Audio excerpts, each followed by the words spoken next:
Hello everyone, কি খবৰ সকলোৰে এয়া মই আৰু মামাই আলু কাটি আছো দেখিছেনে মই আছো হি মামাহতৰ ঘৰত ভিডিওটো কেদিনমানৰ আগতে কৰা হয় আপলোড দিবলৈ সময় পোৱাহে নাছিল আপোনালোকে তো গম পাইছিলে কেদিনমানৰ আগতে এইচএস এক্সামৰ ফাইনেল ৰিজাল্ট দিছিল তাতে মোৰ ভাগিন নমিও খুব ধুনিয়া নম্বৰলৈ পাছ কৰিছে হেয়ে মামাই খুব ধুনিয়াকৈ খানাৰ আয়োজন চলাইছে ৰান্ধনি কিন্তু মই ইয়াতে বনাইছো গাহৰি মাংস এখিনতে মই ভাগিনজনিলৈ বহু আন্তৰিক অভিনন্দন জ্ঞাপন কৰিছো তুমি মা দেউতা আৰু অঞ্চলটি গৌৰৱ কঢ়িয়াই আনিলা তোমালৈ বহুত মৰম নমি তোমাৰ উজ্জ্বল ভৱিষ্যত কামনা কৰিছো তুমি ভাল মানুহ হোৱা তোমালোকৰ লগতো আমি আছোৱে বেকবন হিচাপে তোমালোকৰ ভাল হোৱাটোৱে আমি কামনা কৰো এয়া মই আপোনালোকৰ লগত কথা পাতি গাহৰি মাংস বনাই আছো দি খন্তেক পাছতে তাইক খবৰ লবলৈ অহা মানুহ পাবহি আপোনালোকে ভিডিওটো আগলৈকে চাই থাকিব আপোনালোকক সকলো দেখুৱাই যাম আজি ৰাতিৰ পৰিৱেশ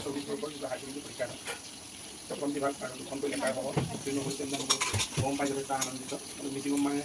পরিনে লেননা গুলা ইনা মিন বিলাঙ্গ মধ্যে মাকনা সজন্য কারণ যেহেতু জীবনটো এটা দীঘলীয়া প্ৰকল্পৰে আগ্ৰহীজনৰ বিষয়ে আশীৰ্বাদ দিব কোনো ইত্যাদি সমাজৰ হাতোলা সজাগৰ ঠাইতে তাৰ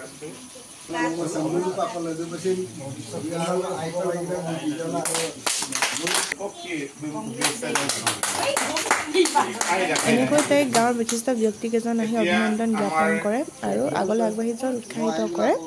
লগতে উজ্জ্বল ভৱিষ্যত কামনা কৰে আৰু তাই সকলো ভকতৰ পৰা আশীৰ্বাদ লৈছে এয়া মই মাছ ফ্ৰাই কৰি আছো গাহৰি মাংস সবজি অলমোষ্ট হৈ গ'ল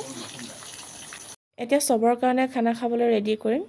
আজি ভিডিওটো ইমানে আছিল চাই কেনে পালে জনাব